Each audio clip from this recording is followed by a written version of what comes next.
Kitabul Adab bab pertama. Beberapa kali pertemuan kemarinnya sudah selesai.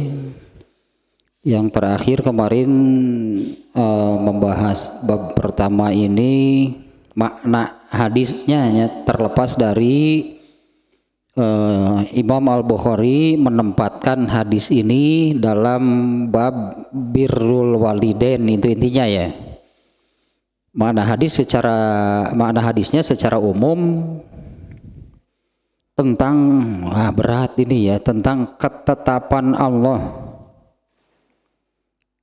Ya, ketetapan Allah mengenai amal terpenting, amal paling utama ya, Allah sudah menetapkan gitu ya. Amal paling utama itu adalah satu, sholat di awal waktu.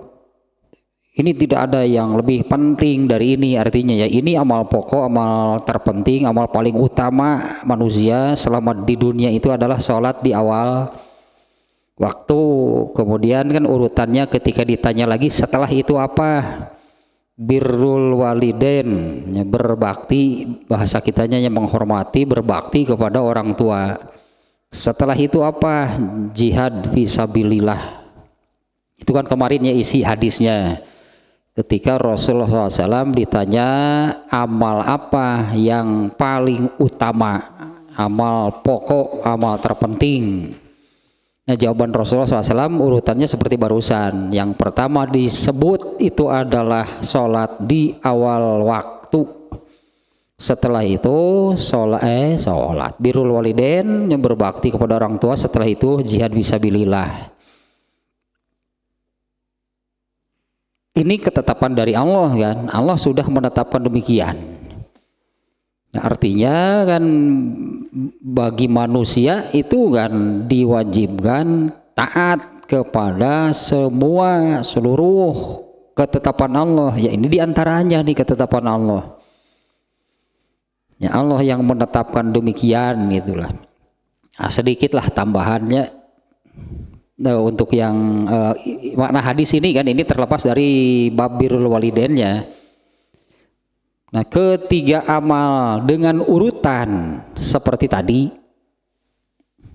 Sekali lagi ya kan, yang pertama amal paling penting, amal paling utama, amal pokok itu adalah sholat di awal waktu, kemudian berbakti kepada orang tua, kemudian jihad fi sabilillah. Nah, kalau kita munculkan pertanyaan seperti ini untuk ketiganya nih, kalau jihad fisabilillah wajib nggak? Banyak ayatnya bahkannya yang mewajibkan, intinya yang mewajibkan. Kalau para sahabat dulu kan mengalami berjihadnya itu sampai berperang. Nah, ketika dulu harus berperang melawan orang kafir, bagi para sahabat ikut perang wajib nggak?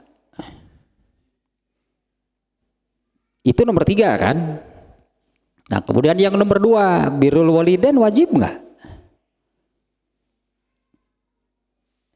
Nyantu tuh, masa enggak sihnya, berbakti kepada orang tua wajib. Nah, nomor 1-nya, kalau sholat di awal waktu wajib nggak? Ante, nomor hiji ante, itu nomor 2 nawai wajib. Dan kemarin juga kan sudah disampaikannya ada hadis-hadis yang qarinah syahid sebutnya kalau dalam ilmu hadisnya.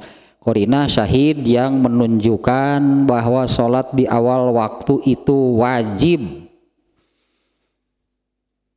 Di antaranya hadis yang kemarin dibacakannya, Rasulullah bertanya kepada Abu Dzar, bagaimana kalau kamu mengalami hidup di zaman di mana kamu hidup di satu kaum, apa yang akan kamu lakukan kalau kamu hidup di satu kaum yang suka menunda sholat? Abu Dzar malah balik bertanya, kalau aku mengalami apa yang harus aku lakukan? Rasulullah memerintahkan kamu tetap sholat di awal waktu. Adapun kalau kamu kemudian menemukan mereka kan yang menunda-nunda nih ya, mereka kan yang menunda-nunda nih ya. Jika kamu mendapati mereka mengerjakan sholat, kamu ikut untuk kamu jadi dapat pahala sunat. Karena kan Abu Dzarnya sudah mengerjakannya di awal waktu. Itu salah satunya hadisnya. Itulah saya ingin mengulas sedikitnya tentang isi hadisnya kan. Adapun kalau di kitab Sahih Bukhari ini, Imam Bukhari menempatkan hadis barusan itu dalam pembahasan birrul walidain, wajib berbakti kepada orang tua. Ini dalilnya gitu ya, ini dalilnya wajib berbakti kepada orang tua. Tapi makna hadis secara umum seperti barusan lah, karena ada 3 amal yang disebutkan dan itu urutan bukan pilihan. Nah, kalau dimunculkan pertanyaan seperti barusan kan ini 3 kan yang disebut, dan sekali lagi seperti yang tadi saya katakan di awal, ini ketetapan Allah yang menetapkan bahwa amal terpenting itu adalah sholat di awal waktu. Di bawah itu birrul walidain, di bawah itu jihad fisabilillah. Nah, coba tanya satu persatu dari yang 3 ini, kalau jihad wajib gak? Kalau birrul walidain wajib gak? Nah, terus yang nomor 1 wajib gak? Entah kenyataannya karena memang di kita ini ketika datang waktu sholat itu kan yang di masjid ada, yang di luar ada, jam sabaraha we sholat nate berarti. Entah karena melihat kenyataan seperti itu jadi menilai dari mayoritas, dari kebanyakan yang melakukan. Karena sebetulnya kan setiap kali datang waktu sholat yang di masjid sedikit, lebih banyak yang di luar. Entah kalau itu yang dijadikan penilaian, oh banyak ternyata yang sholatnya tidak di awal waktu. Padahal gampang kan, apa yang benar itu karena mayoritas atau yang sesuai dalil? Tak gitu kan, selesai berarti. Ya benar itu karena mayoritas, karena banyak yang melakukan, atau karena sesuai dengan dalil? Kan jelasnya kalau yang jelas dalilnya itu yang benar berarti. Ya coba saja jawab di pertanyaan yang barusan, jihad wajib gak? Di atas itu nomor 2, birrul walidain wajib gak? Di atas itu nomor 1 yang terpenting, wajib gak? Aneh kalau nggak wajib. Aneh kan kalau nggak wajibnya. Entah kalau di sekitar kita ini realitanya memang demikian. Setiap kali datangnya waktu sholat itu di masjid itu yang azan ada, yang berjamaah ada, tapi jauh lebih banyak yang berada di luar masjid. Tentunya mereka itu tidak sholat berjamaah, tidak di awal waktu berarti kan. Nah sekarang bab kedua nih. Ini masih tentang birrul walidainnya. Ini masih tentang berbakti kepada orang tua. Ya, ini Kitabul Adab judul besarnya, Kitabul Adab, di mana adab pertama nih yang di awal dibahas oleh Imam Al-Bukhari itu adalah yang pertama terhadap orang tua, kemudian setelah itu terhadap anggota keluarga yang lain. Itulah intinya ya. Yang pertama nih kepada orang tua, yang nanti berikutnya itu adab terhadapnya atau bersama atau dengan anggota keluarga yang lainnya. Ini yang pokoknya nih ya, yaitu terhadap orang tua. Bab kedua, ini hadis populer. Ini hadis populer nih. Babnya babuman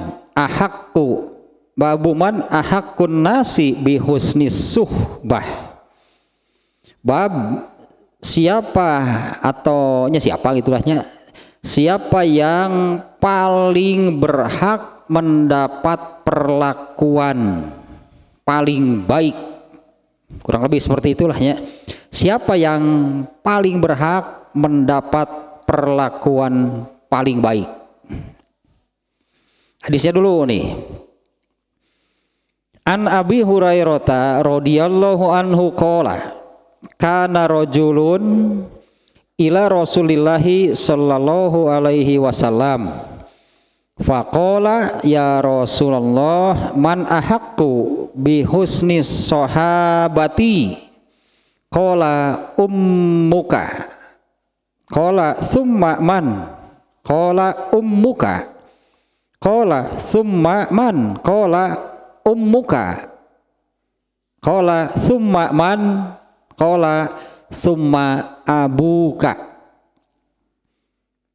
Wa qala Ibnu Syubrumah entarlah itunya kaitannya ya hadisnya dari Abu Hurairah, semoga Allah meridhoinya, ia berkata ja'a rajulun ila nabiyyi ila Rasulillahi sallallahu alaihi wasallam faqala ada seseorangnya di sini tidak di apa namanya bahasa kitanya, kalau bahasa istilah bahasa Arabnya di nakirohkan, tidak disebut jelas gitunya siapa orangnya, pokoknya seseorang.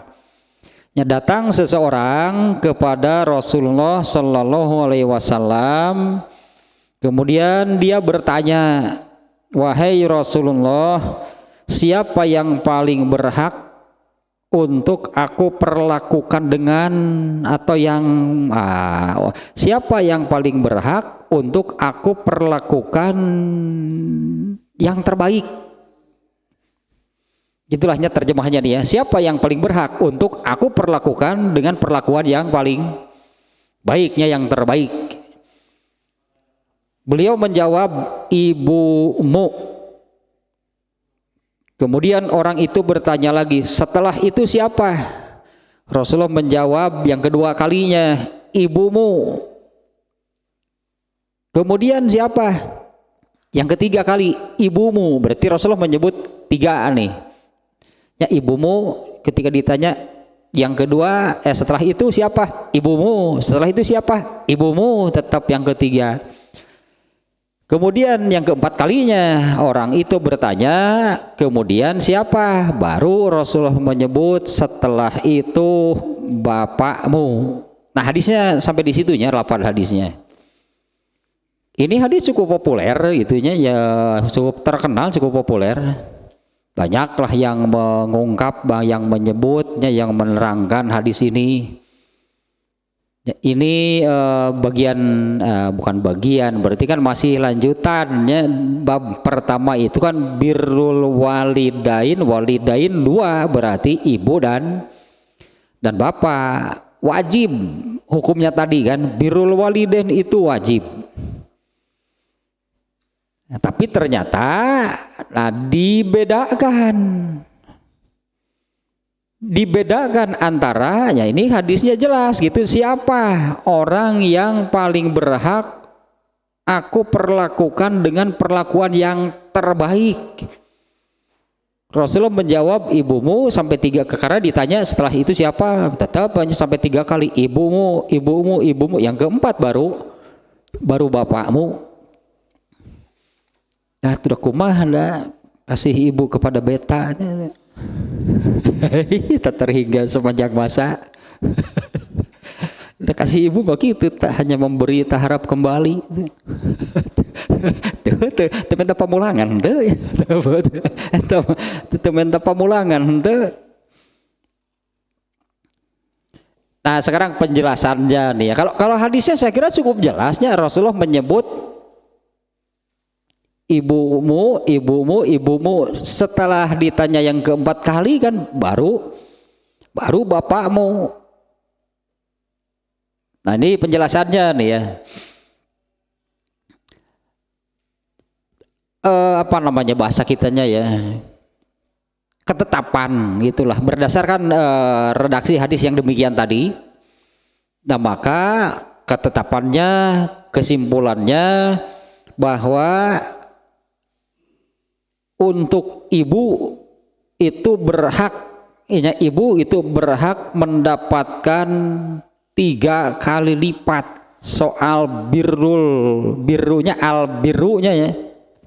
Kalau birrul walidain itu kan kepada ibu dan bapak. Itu masih disebutnya masih bersifat seolah-olah sejajar. Birrul walidain, berbakti kepada ibu dan bapak, ternyata dibedakan gitu. Rasulullah membedakan.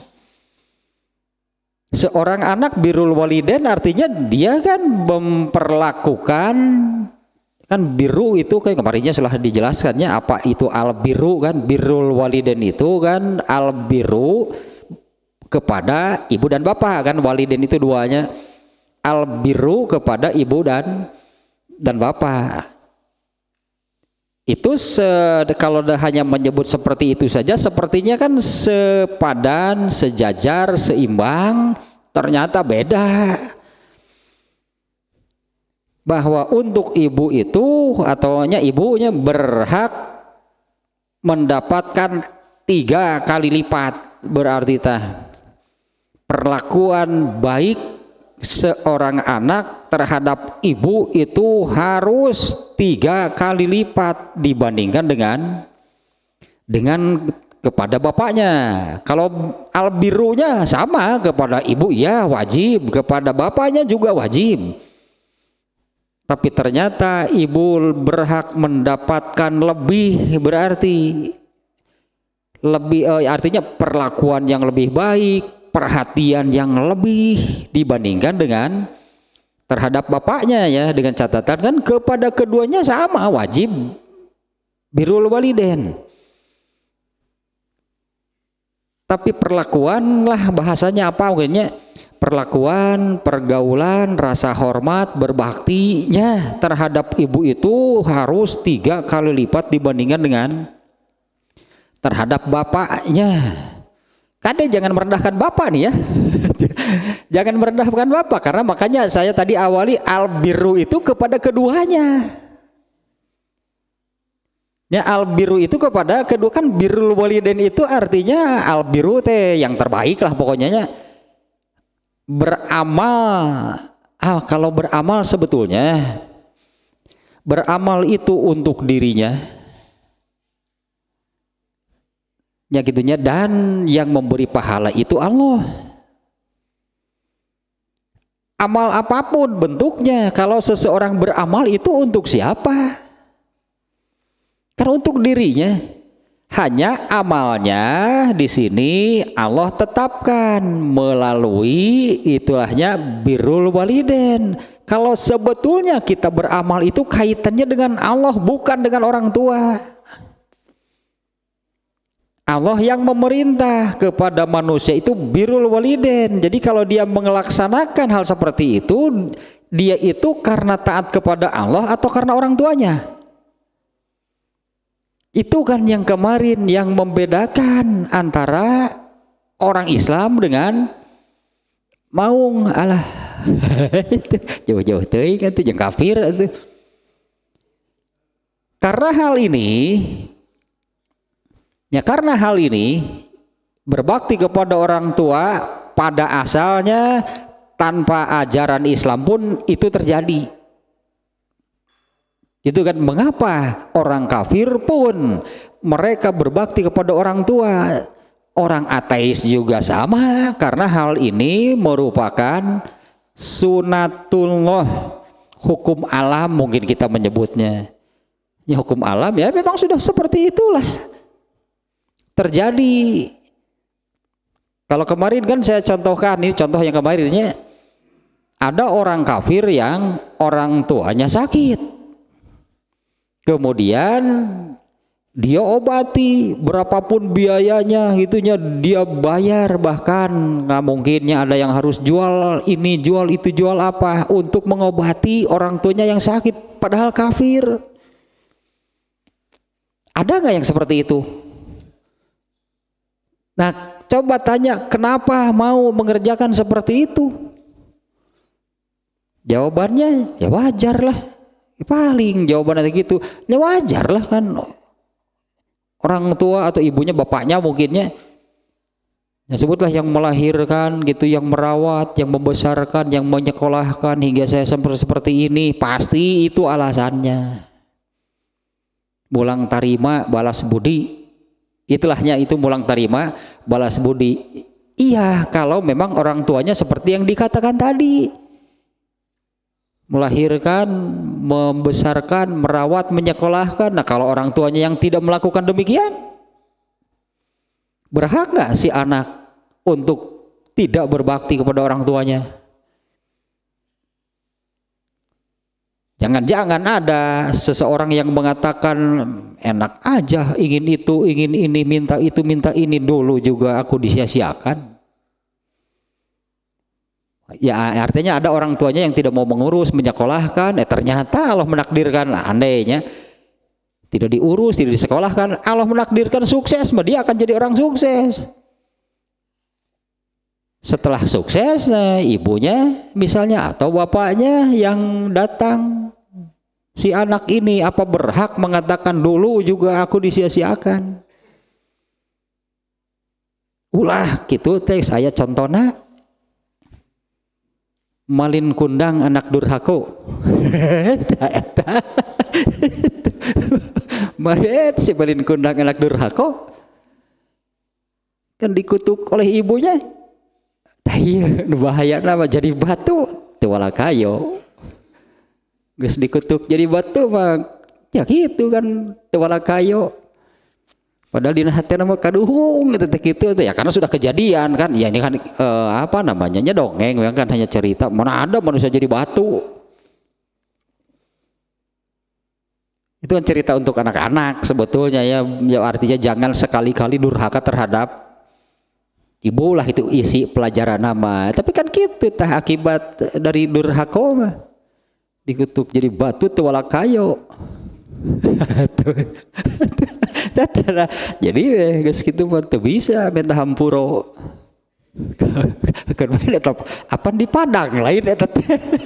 Palin gondang anak durhaka teh. Tapi tinggi nilai pelajarannya, sangat tinggi itu nilai pelajarannya. Artinya jangan sekali-kali apalagi durhaka sedemikian rupa. Bahkan ada kan yang ya dibuat apa namanya dibuat filmnya lahnya, kisah fiksi sebetulnya kan, fiktifnya. Sampai ibunya itu apa namanya orang Sunda menggagabrug kana sukuna ge dijajak ta indungna teh. Tetap tidak mau mengakui itunya karena kalau di situ kan alasannya malu karena ibunya miskin. Apapun sebetulnya alasannya gitulahnya. Nah, tidak berhak tetap, makanya kaitan seseorang beramal jangan dengan sesama manusia. Adapun birrul walidain ya itu memang Allah yang menetapkan beramalnya itu melalui atau berupa berbakti kepada orang tua. Ini yang harus membedakan amal orang Islam. Andai terjadi hal yang sama gitu kan, ibunya atau bapaknya sakit, dibawa ke rumah sakit, dibiayai berapapun, coba tanya kenapa mau melakukan demikian. Kalau orang Islam jawabannya mau apa? Apa mau sama dengan orang kafir? Kan mestinya jawabannya Allah mewajibkan gitu kan. Allah mewajibkan. Tadi kan sepakat kan hukumnya kan wajibnya birrul walidain teh. Kenapa mau melakukan? Allah mewajibkan manusia berbakti kepada orang tuanya dan saya lakukan, saya taat kepada perintah Allah itu. Baru ada pahalanya karena dia beramal itu karena Allah, bukan karena orang tuanya. Dan ini sebetulnya berlaku di seluruh amal. Semua amal itu harus karena itu kan yang namanya ikhlas dan gitu. Beramalnya itu karena Allah, bukan karena orang tuanya. Nah, kembali ke sini nih. Nah, di hadis yang kedua ini birrul walidain ya. Kepada ibunya ya, bapaknya ya. Tapi ternyata Rasulullah menetapkan juga, bukan Rasulullah sihnya, Allah juga nya. Allah yang kemudian menetapkan juga birrul walidain itu benar kepada keduanya, tapi untuk ibu itu harus lebih besar. Ya, harus lebih besar perhatiannya, rasa berbaktinya, perlakuannya. Ibu berhak mendapatkan 3 kali lipat dibandingkan dengan bapak. Nah, ibu berhak mendapatkan 3 kali lipat dibandingkan dengan kepada bapaknya. Kalau secara logika sajalah, ya secara logika saja nih ya di sini disebutkannya karena zalika li su'ubatil hamli sumal wad'i sumar radai. Karena ibu itu dengan mengalami mengalami hal fase yang berat. Kalau hingga lahirnya seorang anak, ibu maripuh, bapak menungeunahna. Indungna apa nu ripuhna? Bapak nama nungeunahna. Bapak nama nungeunahna we wungkul. Nah, sementara ibunya itu memang ada ayatnya yang itu di surat Luqman ya, nanti juga ada nih ayatnya. Wajar gitulah, ini secara logika pun bisa diterima gitulah kalau Allah menetapkan bahwa ibu itu berhak mendapatkan 3 kali lipat lebih besar tentang birrul walidainnya, tentang tadilahnya berbaktinya, perlakuannya. Ibu harus atau berhak mendapatkan perlakuan 3 kali lipat lebih baik dari anak-anaknya. Nah, karena masa berat yang dialaminya ketika hamil, ketika melahirkan, apalagi melahirkan mah disebutnya teh perjuangan antara hidup dan mati. Melahirkan itu perjuangan antara hidup dan mati. Tadi dia perjuangan dan doa itu mah. Perjuangan dan doa di dia mah hamilnya, melahirkannya, kemudian setelah itu mah menyusuinya. Sementara kalau dari ayahnya gitu ya. Nah ini kan benar-benar seorang ibu kan yang melakukannya. Tadi hamil, melahirkan, menyusui. Itu kan hanya dilakukan oleh ibunya. Nyajan tanfaridu bihal ummu nya watas kobiha, eta watas kobiha teh ya masa berat ripuh lah. Komo nu nyiram mah. Nyiram beda-beda pan keukeuh eta hayang eta. Keukeuh eta hayang nyabak eta nu nyiram. Rupa-rupa atuh deh ya nu ningali salakina jadi geuleuh. Aya nu mun salaki ngadeuketan diusir bau nyebutna teh. Sebenarnya sampeyan ge kitu kan sieun aya mah ari alasan nyiram mah aman. Ngomong salaki nu bau teh. Kudu teh jauh-jauh bau. Alasan nyiram mah salakina mah bisa naon. Rupa-rupa itu juga masa sulit artinya ya.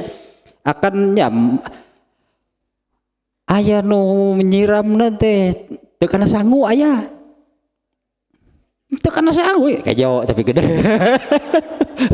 Teu kana sangu mun eta kana bubur, kana kupat, sangu nuntut teh. Tungtun fo anger ya meuli nasi kuning ge di sanguan. Itulah itu masa-masa ya gitunya. Jadi ini secara akal gitunya kalau Allah menetapkan demikian ini mudah diterima sebetulnya. Kalau Allah menetapkan bahwa ibu itu lebih berhak 3 kali lipat mendapatkan perlakuan yang lebih baiknya dibandingkan dengan bapaknya gitunya bagi seseorang. Nah karena ibu itu yang hamil, melahirkan, menyusui, dan ini benar itu hanya ibu nih yang mengalami, yang melakukannya. Summatu syarikul abu fit tarbiyati. Nah adapun kan bapaknya baru berperan ketika sudah lahir. Ya berperan kemudian kan barulah ya tadilah diurus oleh kedua-duanya. Kan setelah lahir kan bapaknya barulah bapaknya punya andil gitu terhadap si anak itu, yaitu mengurus, membesarkan, mendidik lah kan itu nantinya. Baru kan itu oleh dua orang. Nah waktu hamil bapaknya dah bapak nama bager sebenarnya mah hayang ngurusin kumaha ditinggali gitu di USG aman cenah halus cik bapana teh anger we dan mayar mah bapana. Tapi ini secara fisik mungkinnya yang hamil ibunya, yang melahirkan ibunya, yang menyusuinya juga ibunya. Nah bapaknya baru sebutlah baru ada andil itu dalam pendidikan kan itu setelah lahir kan bapaknya itu barulah berperan.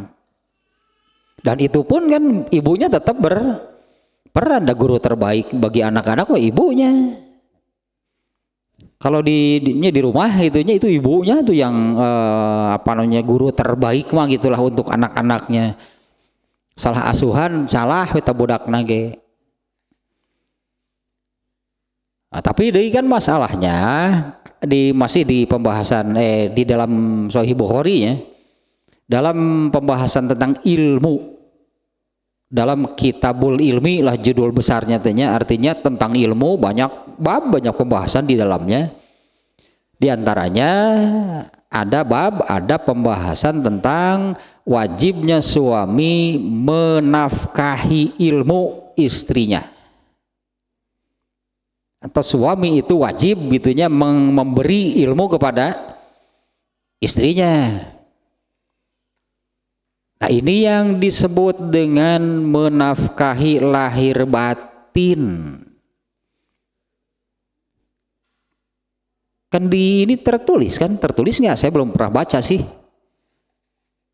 Di buku nikah itu kan ada sanggup menafkahi lahir batin, lahir teh jasad, batinnya ruh. Jadi sanggup menafkahi secara lahir yaitu bagian jasadnya sandang pangan papan lah eta mah. Kemudian secara batin ini bagian ruhnya yaitu memberi ilmu agama. Eta sebut menafkahi lahir batin teh bagian batin lah ya nu kamarana karep memahami teh. Bagian batin teh kadon kanu kararituna we. Kan manusia itu terdiri dari jasad dan ruh. Bagian lahir yang nampak, lahir itu arti lahir itu yang nampak, batin itu yang tidak nampak, ruhnya yang tidak nampak. Dua-duanya suami berkewajiban menafkahi, tekan memberi gitunya, memberi nafkah berupa kebutuhan jasad dan kebutuhan ruhnya, ilmu agama untuk ruh menggada yang lain.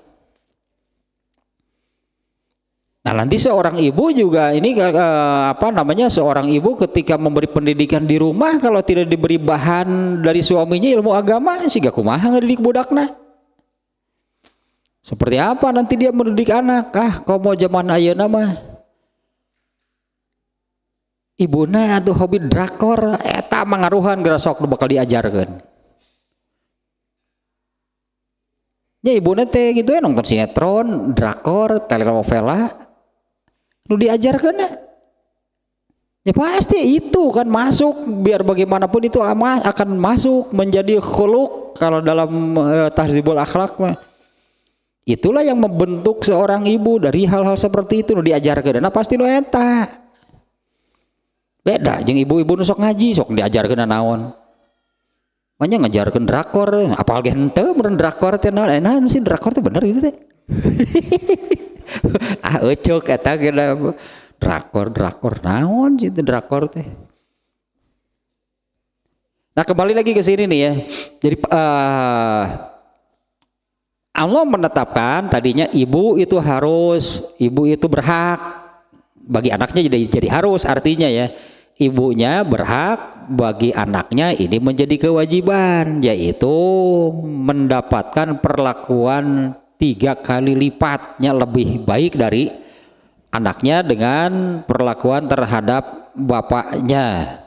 Nah di mana hal ini oleh Allah sendiri sudah diisyaratkan, yaitu di surat Luqman ayat 15 itu 14 kalau nggak salah, kemarinnya sudahnya di sebelumnya. Wah, penasaran orang buka deui biar ayatnya gitu terbacanya, redaksinya seperti apa nih yang sampai gitu Allah menetapkan bahwa ibunya berhak mendapatkan 3 kali lipat nih ya. Surat Luqman surat ke-31.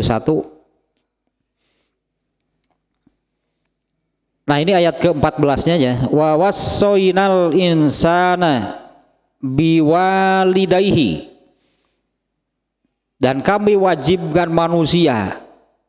Wa wassoinal insana, dan kami wajibkan manusia biwalidayhi, yaitu nya berbakti,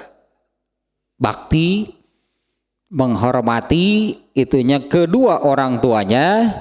Hamalathu ummuhu, ibunya gitunya yang telah mengandungnya, wahnan ala wahnin, dalam keadaan lemah semakin lemah ya, karena kan kandungannya semakin berat dan semakin besar janinnya.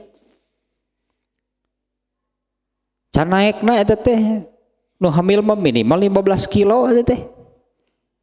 Lamun nu hamil teh naikna 15 kilo, ari budakna 2,5 kilo, indungna geuningan anu sugan teh nyiram teh keur orok, geuning indungna nu ngagedean mah. Indungna nu ngalintuhan mah geuningan, orokna mah 2,5 kilo we. Di kilo naik 20 kilo udah.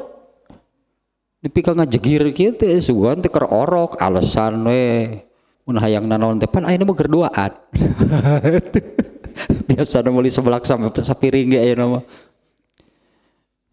2 piring pan iya buat si kecil, padahal di kilo naik gitu. Hari orokna seberapa kilo, leutik orokna mah indungna anu gedean mah ya. Tapi ini kan semakin lemah gitu ya, semakin lemah. Wa fisaluhu fi amaini, kemudian ini nih ketentuan dari Allah kemarinnya. Allah memerintahkan untuk wa fisaluhu fi amaini itu menyapih dari ASI fi amaini pada waktu umur 2 tahun. Nah, kemudian anis kurli wali walidaika, bahkan di sini disebut disandingkan mungkin sebutannya ya.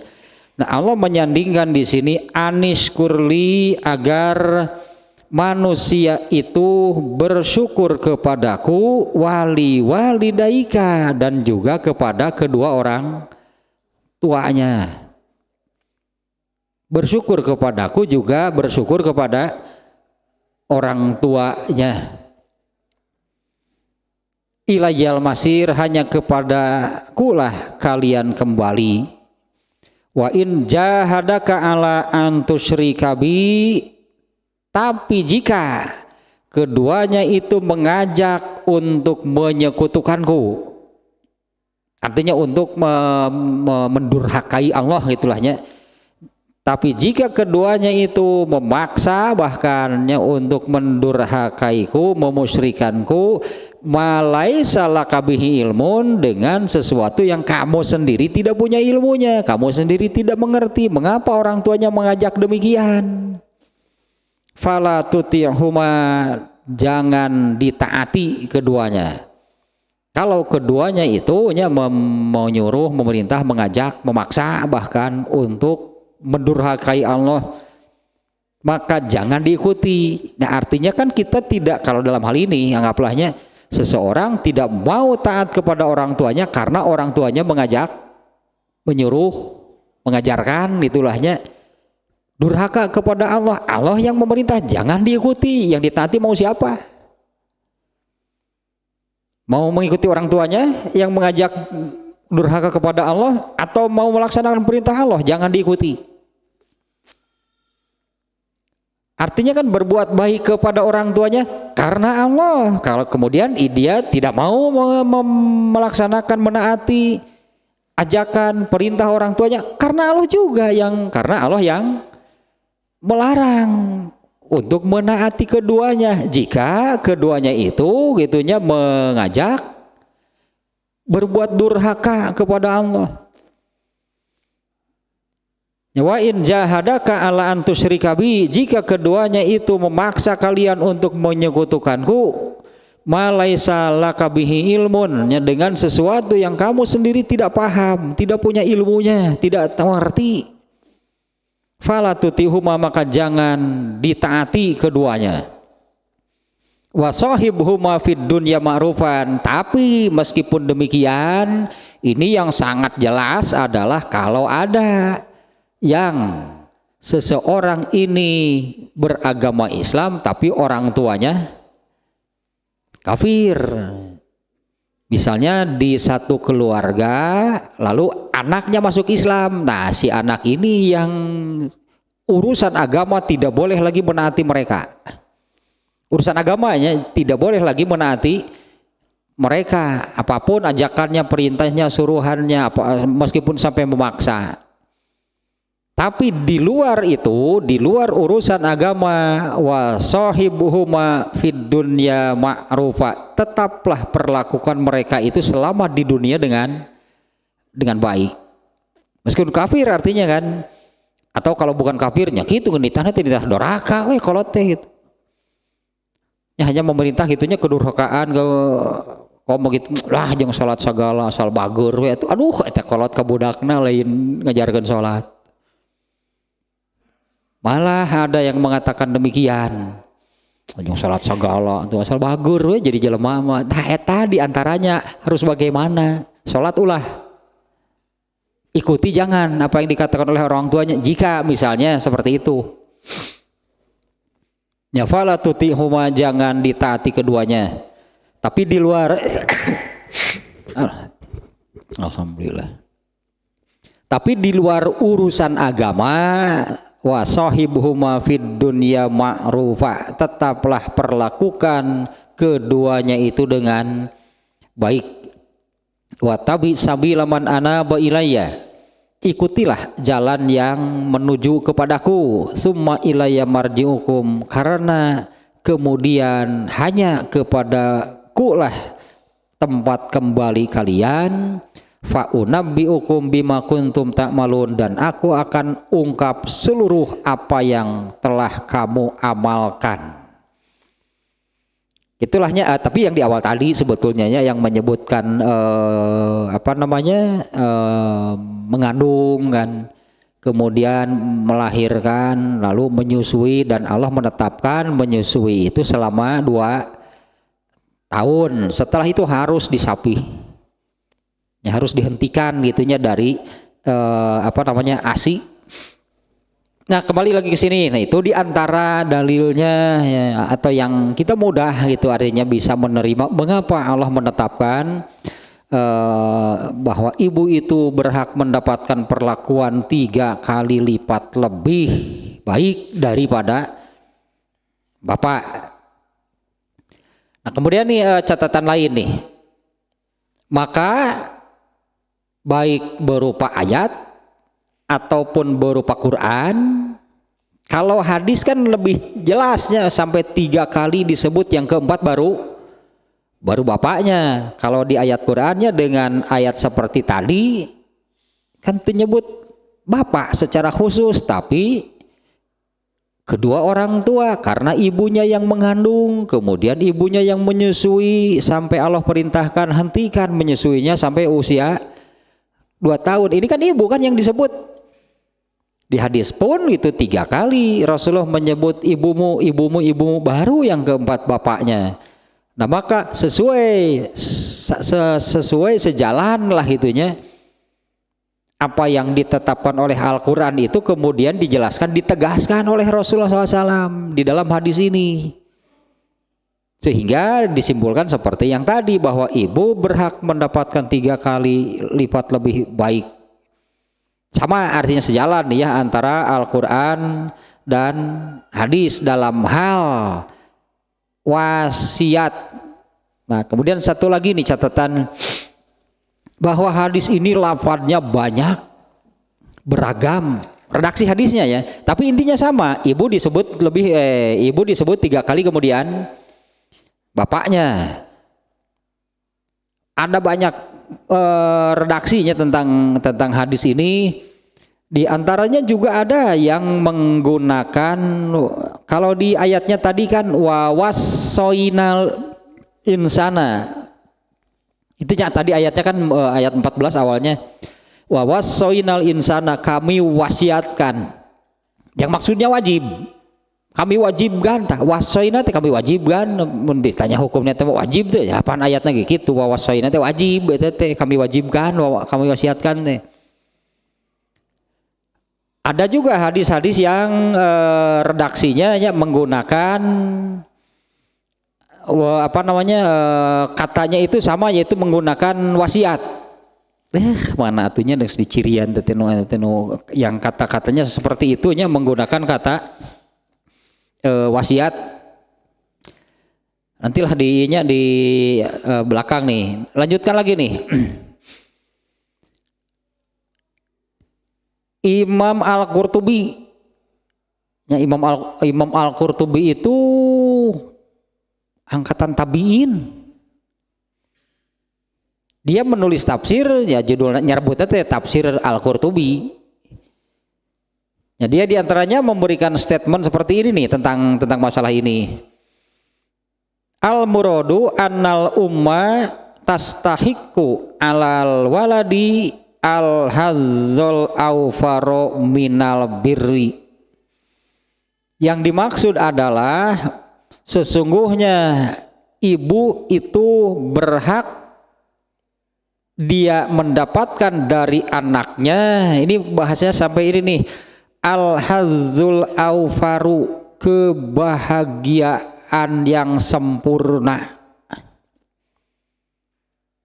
Seorang ibu gitunya, dia berhak mendapatkan dari anaknya itu kebahagiaan yang sempurna. Makanya tidak boleh sedikit pun. Eta teh ayat nanti teh anu wala takul lahuma, Al-Isra ayat berapa? Ayat 3. Al-Isra ayat 23, Al-Isra surat ke-17 nih ayat 23.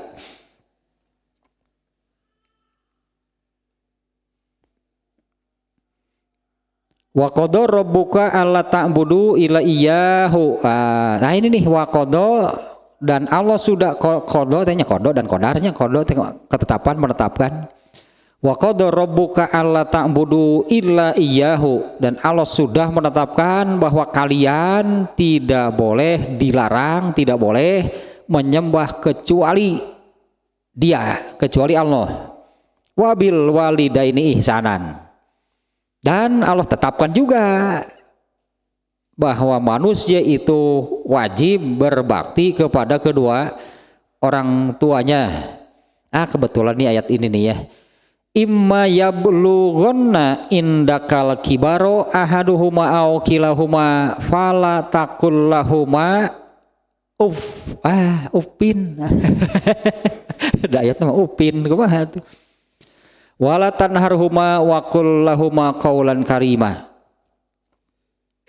Jika salah seorang di antara mereka atau juga kedua-duanya, artinya apakah hanya ibunya atau hanya bapaknya atau kedua-duanya, sampai berusia lanjut dalam pemeliharaanmu, karena situasinya sudah terbalik, ibu bapaknya sudah bahasanya sudah repot, mungkinnya sudah tua bangka tua sekali, lain bangka warah. Tua bangka teh sudah sangat tua, itu teh tambahan bangka teh. Apabila kedua orang tuamu gitunya sudah lanjut usia dalam pemeliharaanmu, maka janganlah engkau mengatakan kepada keduanya hese, sebetulnya ente teh perkataan teh kumaha, apapun gitulahnya, itu kan hanya satu kata unggul gitu, kok mau lebih dari itu? Jangan sekali-kalinya kamu mengatakan kepada keduanya saja, tidak boleh, di mana kata ini itu kan yang terucapnya kata di dia mah jadi Arab mah Pan tadi ayatna ufnya jangan fala takul lahuma. Da ieu mah antelain uf. Da maksudna ge atuh lain eta. Pancukurana ge fala takul lahuma uf. Saya malah mau nolak tar nyebut eta nyebut uf. Eta mah dilarang ku Quran. Saya mah. Mending geuleuh cik urang. Maksudnya yaitu apapun meskipun artinya hanya satu katanya pun kan yang paling pendek kan ya. Tapi itu menunjukkan atau sesuatu yang bisa menyakiti orang tuanya. Artinya sekecil apapun nih maksudnya fala taqul lahuma uf itu hal sekecil apapun yang bisa menyakiti orang tuanya. Nah, apalagi dia mah kata Imam Al-Qurtubi nya ini nih. Imam Al-Qurtubi itu ibu nih kenapa disebut 3 kali nih maknanya menjadi bahwa ibu itu harus dibahagiakan, jangan sekali-kali sekecil apapun itunya ada hal yang menyakiti mungkinnya yang menyakiti yang mengesalkan ibunya. Fala taqul lahuma uf. Dan janganlah engkau membentak keduanya, apalagi atau tadi apalagi membentak, apa ngomong uf wa ulah. Mengatakan saja tidak boleh, fala tanharhuma dan jangan membentaknya. Komo tadi tah si malin kundang anak durhaka diajak indungna ya. Apalagi kan perlakuannya sampai demikiannya. Dan ucapkanlah kepada keduanya perkataan yang baik. Ini yang harus dijaga gitunya oleh seorang anak dari ibunya. Jangan sampai sekecil apapun nepi ka keheul. Apalagi kalau ibunya itu sampai merasa sakit hati, sebut tentenya sampai menangis, menitikan air mata, eta cai mata moal kabayar tah. Moal kabayar tah ku budakna tah. Kalau ibunya sampai merasa sakit bahkan sampai menitikan air mata gitu buat ku nyeri ku anak cilaka gitu mah. Nah, saya tambah hadis nih. Nih hadisnya nih.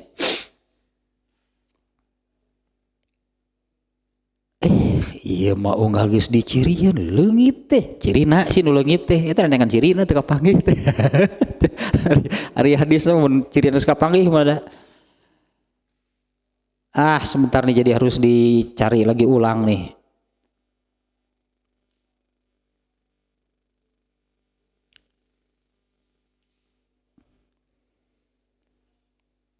Ini hadisnya nih.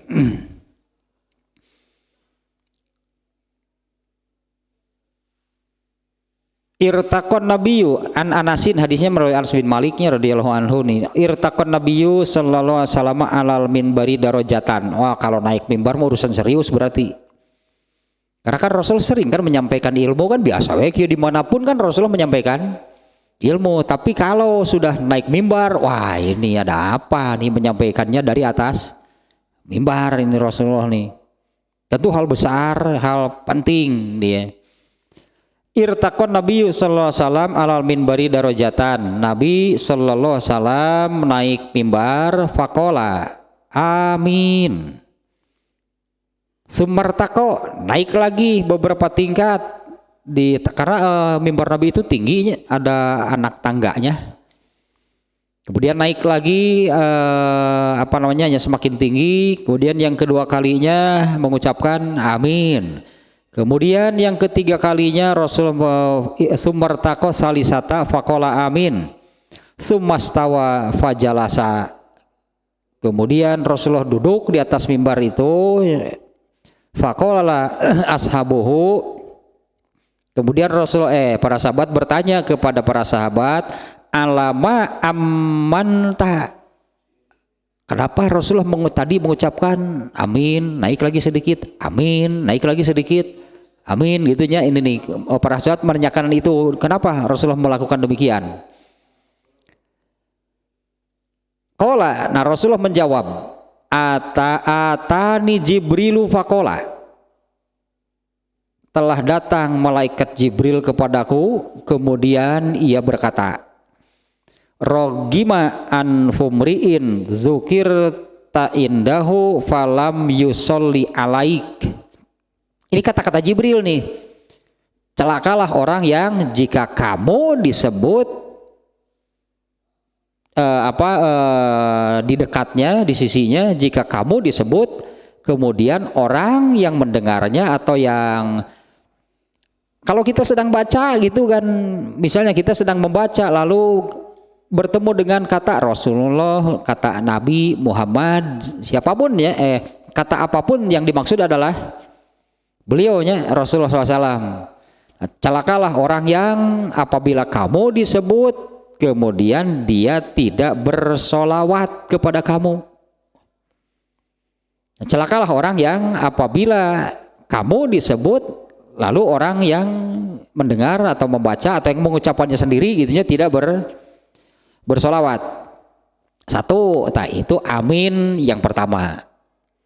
Kemudian yang kedua, mendengar malaikat Jibril mengatakan demikian, yang tadinya celakalah orang yang jika aku disebut dia tidak bersolawat kepadaku. Kalau di sini kata-kata Jibril, kamu disebut orang itu tidak bersolawat kepadamu.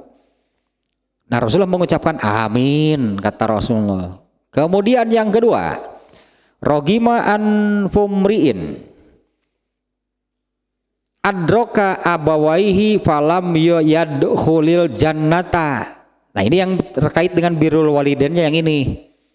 Celakalah orang yang dia ini mengalami orang tuanya sampai tua, tapi orang tuanya tidak memasukkannya ke surga. Jadi ini sekali lagi nih, ini maknanya ini perlu dijelaskan ya. Celakalah seseorang yang dia ini mengalami gitunya orang tuanya itu sampai tua, artinya sampai situasinya terbalik. Kalau asalnya tadi kan alasannya ibu bapaknya yang merawat, itu kan yang mengurus, yang mendidik, ta'ayun nama situasinya oleh Allah dibalik. Justru orang tuanya yang perlu diurus, dirawat, diperhatikan oleh anaknya. Nah, celakalah orang yang mengalami situasi seperti itu tapi orang tuanya tidak memasukkannya ke surga. Artinya dia tidak birrul walidain. Itu maknanya nih ya, celakalah orang yang memiliki orang tua yang demikian tapi kedua orang tuanya itu tidak memasukkannya ke surga. Artinya dia tidak birrul walidain di saat orang tuanya, kan saya katakan ini situasinya kan jadi terbalik kan, oleh Allah dibalikan. Jadi orang tuanya yang perlu diurus, diperhatikan, dirawat oleh anak-anaknya. Memasukkannya ke dalam surga dengan cara apa? Anggapan ari memasukkan ke surga makan beramal, dan amal itu kaitannya dengan Allah bukan dengan orang tuanya. Hanya amalnya berupa mengurus gitunya, memperhatikan, merawat orang tuanya, itu Allah yang memerintahkan. Nah, celakalah orang yang mengalami orang yang orang tuanya sampai tua tapi kedua orang tuanya itu tidak memasukkannya ke surga. Mendengar Jibril mengatakan demikian, Rasulullah mengatakan amin lagi. Bari naik teh Rasulullah teh mendengar Jibril. Ya, dia kan berarti kan saat beliau ini kan Rasulullah SAW ini kan sambil naik ini Rasulullah mengatakan malaikat Jibril mengatakan tadi hal pertama amin kata Rasulullah. Tapi amin Rasul ini kan terdengar kan oleh sahabat. Naik lagi, kemudian malaikat Jibril menyampaikan yang kedua yang barusan. Rasulullah mengucapkan amin, kemudian naik lagi. Ini yang ketiga nih. Rogima an fumriin adroka ramadhana falam yughfar lahu fakultu amin. Celakalah orang yang mengalami bulan Ramadan tapi setelah selesai bulan Ramadan itu dia tidak mendapatkan ampunan dari Allah, celaka etama. Ya, celakalah orang yang man adroka Ramadana, orang yang mendapati, mengalami, menjalani bulan Ramadan falam yughfar lahu, tapi selesai atau begitu keluar dari bulan Ramadan itu dia tidak mendapatkan ampunan dari Allah. Nah, mendengar yang ketiga itu Rasulullah kemudian mengucapkan amin. Nah, di hadis ini adanya tentang birrul walidainnya sampai menentukan demikian. Celakalah orang yang orang tuanya itu mengalami itunya masa tua sampai memerlukan itu diurus, dirawat, diperhatikan oleh anak-anaknya, tapi anak-anaknya tidak melakukan. Nah, itulah yang disebut kedua orang tuanya ini tidak memasukkannya ke surga. Nah, lanjutannya nih. Yang barusan sampai ini ya perkataan Imam Al-Qurtubi, yang dimaksud adalah ibu itu berhak mendapatkan kebahagiaan yang sempurna dari anak-anaknya. Nah, dengan ayat tadi ya, dengan hanya hal kecil, mungkin Allah mau di sini menyebut hal terkecilnya, apalagi artinya yang lebih besar. Menyebut saja tidak boleh, dilarang oleh Allah. Nah, artinya menyakitinya, substansinya bahwa menyakiti, membuat orang tuanya tidak senang, membuat orang tuanya kesal, marah, itu dilarang keras oleh Allah dengan hal sekecil apapun. Apalagi ibu. Ya, ibu itu berhak mendapatkan kebahagiaan sempurna dari anak-anaknya. Wa khosso wa taqaddumu pizza wa taqaddama pizzalika ala hakil abi indal muzahamati. Nah, kalau mendahulukan ayah itu dalam keadaan darurat. Nah, dalam keadaan yang tidak bisa, ini kepentingan ayah yang harus didahulukan. Kalau secara umum harus lebih ibu itu kan yang berhak 3 kali lipat dibandingkan dengan ayah. Nah, kalau hak ayah mengalahkan hak ibu itu harus dalam kondisi darurat baru bapaknya yang didahulukan. Jadi si malakama itu nggak ada sebetulnya. Istilah sih sebetulnya buah si malakama kalau dimakan ibunya yang mati, tidak dimakan bapaknya yang mati, makan jangan. Kalau dimakan ibunya yang mati, kalau tidak dimakan bapaknya yang mati. Itulah istilah yang dimunculkan gitu, maksudnya ini dilema yang sama-sama berat lah gitunya. Ya, kalau dimakan ibunya mati, kalau tidak dimakan bapaknya mati. Mending mana yang meninggal? Bapaknya. Ibunya mendapatkan yang lebih baik. Itu lamun etama. Itu kan soalnya ya babasan mat bahasa Sunda mah. Ketika menghadapi dilema ari kieu kumaha kitu kumaha kan eta teh mun kieu nya kieu kumaha kitu kumaha artinya serba salah. Kalau nu bieu mah ada bohongan buah si malakama, ada penjelasannya seperti itu. Istilah makan buah si malakama gitu. Kalau dimakan ibunya yang mati, tidak dimakan bapaknya yang mati, kan dua-duanya juga madorot. Kalau dalam hal ini makan berarti biar bapaknya yang mati. Gitu kan. Kalau dari sini gitu ya. Ating di mana buah si malakama teh kumaha di apa? Itu mah hanya sekedar peribahasa gitulah nubieu mah.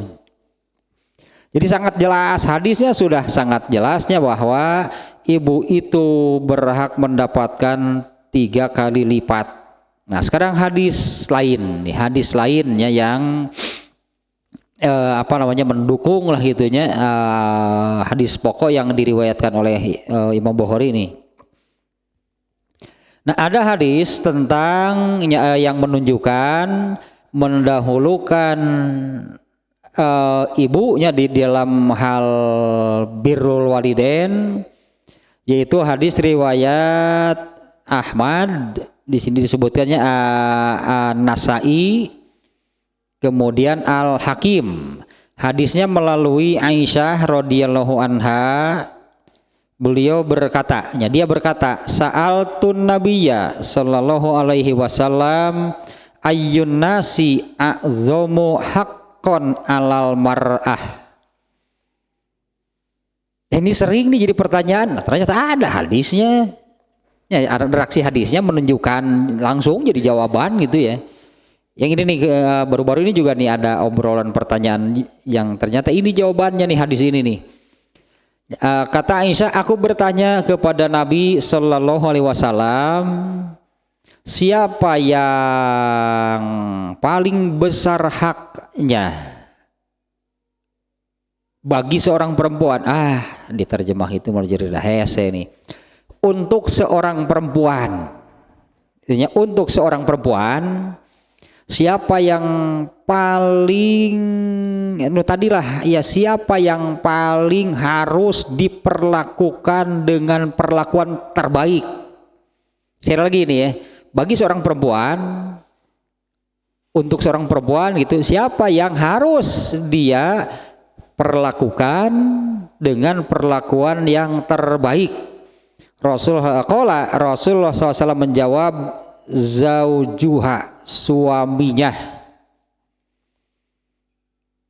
Ya, siapa ini bagi seorang perempuan? Ya, siapa manusia yang paling berhak diperlakukan dengan perlakuan yang terbaik? Rasulullah SAW menjawab, suaminya. Qultu. Kemudian aku bertanya lagi, kata Aisyah, aku bertanya lagi, fa'al rajuli. Nah, kalau untuk seorang laki-laki, siapa yang paling harus wajib diperlakukan dengan perlakuan yang terbaik? Qala, Rasulullah SAW menjawab, ummuhu, ibunya. Ini berarti ini kan ketetapan kan. Kalau bagi seorang perempuan, siapa yang harus diperlakukan dengan perlakuan terbaik? Ibunya, suaminya, dia suaminya ya. Tapi bagi seorang laki-laki, siapa yang paling berhak dia perlakukan dengan perlakuan terbaik adalah ibunya. Ka istri-istri di rumah jangan ari kaindungna meuni. Eta teh ngamalkeun dalil gitu teh. Ya, seorang istrinya suka ada yang menuntut karena kalau suaminya ini sangat perhatian terhadap orang tuanya, mengalahkan perhatian terhadap dirinya. Itu istri seharusnya bahagia karena memiliki suami yang benar tuh amalnya. Ya, si suami itu benar kan amalnya, dia lebih memperhatikan ibunya, orang tuanya dibandingkan dengan istrinya. Ini kan Rasulullah yang menetapkan demikian. Coba sekali lagi nih ya, untuk seorang perempuan, siapa yang harus diperlakukan dengan perlakuan terbaik? Suaminya. Kalau untuk seorang laki-laki, ibunya. Artinya kan ini kan bicara soal perempuan yang sudah bersuami, makanya siapa yang paling berhak diperlakukan dengan terbaik? Suaminya. Kawin tak gitu, bukan salah. Salah suaminya lah yang harus diperlakukan terbaik. Kalau bagi seorang suami,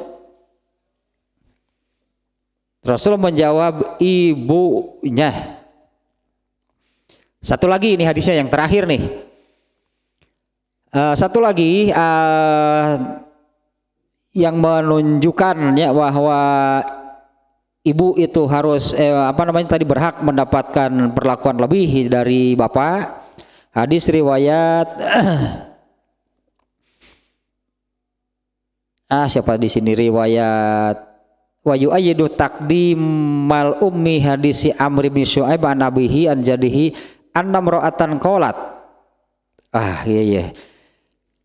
Annam ra'atan qalat, ada seorang perempuan yang berkata kepada Rasulullah sallallahu alaihi wasallam, ya Rasulullah, inna ibnati haza, bahasanya nih, ya Rasulullah, inna ibnati haza kana batni lahu wi'aan wa sadji lahu saqoan wa hujri lahu hawaan. Wahai Rasulullah, ini kata ini si perempuan tadinya, wahai Rasulullah, sesungguhnya anak Ibni bukan ibnati, innabni anaknya laki-laki berartinya sini nih di hadis ini nih. Ada seorang perempuan yang berkata kepada Rasulullah SAW, wahai Rasulullah, sesungguhnya anakku ini karena batni lahu wi'aan. Sesungguhnya anakku ini perutku adalah tempatnya, dalam kurung tempatnya diciptakan oleh Allah. Intinya wahai Rasulullah, anakku ini perutku adalah tempatnya dia diciptakan. Kemudian wasadji lahu sakoan. Maaf nih ya, payudaraku adalah tempatnya dia minum. Kemudian yang ketiga, hujri lahu hawaan, dan pangkuanku adalah rumahnya. Wa inna abahu tallaqani, bapaknya menceraikan aku. Ini kata si perempuan tadinya, inna abahu tallaqani, bapaknya menceraikan aku. Wa aroda an yanzi'ahu minni, dan bapaknya itu ingin membawanya dariku. Ini kan yang sering muncul di kita ini kan, kalau ada yang cerai kemudian sampai dibicarakan hak asuh anaknya, hak asuh anak, ya sampai ke pengadilan. Hak asuh anaknya jatuh kepada siapa, itu diputuskan oleh pengadilan. Itu banyak kasusnya, komo itu kalangan selebritis dan ukara itu teh banyak terjadi, soalnya kan udah bohongan diberitakan jadi weh. Ini padahal seperti ini nih, wa inna abahu tallaqani, bapaknya menceraikan aku. Wa aroda an yanzi'ani minni, dan bapaknya itu ingin, ya itulah mendapatkan hak asuh lah gitu mungkin ininya, terjemahannya jadi seperti itu. Wa aroda an yanzi', kalau asalnya mah bapakku ingin memisahkannya dariku, itu terjemah harfiah nama. Faqala, kemudian Rasulullah menjawab, anti ahaqqu bihi malam tankihi, kamu nih kepada si perempuan itu lebih berhak terhadap anak asuh tersebut selama kamu belum menikah lagi. Nah bahwa lah modus nikah deui kemudian embung kehalangan ku budak bawa ke dieu jeung bapana. Kamu lebih berhak terhadap anak itu malam tankihi, selama kamu belum menikah lagi. Nah ini juga maksudnya ini hadis yang menguatkan bahwa ibu yang lebih harus lebih dihormati ya, karena tadi si ibunya menyebutkan rahimku adalah tempatnya diciptakan, kemudian tadi tempat minumnya dan pangkuanku adalah rumahnya. Sekarang bapaknya ingin mengambil anak ini dariku, kata si ibu tadi. Rasulullah menyebutkan kamu lebih berhak terhadap anak itu selama kamu belum menikah lagi. Nah, udahlah beres dah sampai di situnya, dan sangat jelas saya kiranya sudah sangat jelas redaksi hadisnya pun dari perbedaan Rasulullah menyebut ibunya 3 kali, setelah 3 kali menyebut ibu barulah Rasulullah menyebut bapaknya. Kemudian di surat Luqman tadinya ayat 14 juga Allah menyebutkanlah seolah-olah itu. Allah menyebutkan alasannya. Kalau apa yang disabdakan Rasulullah itu bahwa ibu itu harus 3 kali lebih mendapatkan kebaikan dari anaknya dibandingkan dengan bapaknya. Ayat tadi menyebutkan ya ibunya kan yang mengandung, semakin lemah, kemudian menyusuinya sampai 2 tahun. Nah, saya kira sudah cukup nih ya. Juga ada beberapa hadisnya yang mendukung, yang menguatkan gitu, yang sejalan dengan apa yang disabdakan Rasulullah di hadis ini, bahwa ibu itu harus mendapatkan perlakuan terbaik ya terhadap ibunya, ibu itu harus mendapatkan perlakuan yang terbaik. Tidak boleh sekecil apapun gitunya ibu itu merasa kesal, bahkan jangankan marah sampai seperti ibunya melin kundang, mengatakan saja sudah tidak boleh.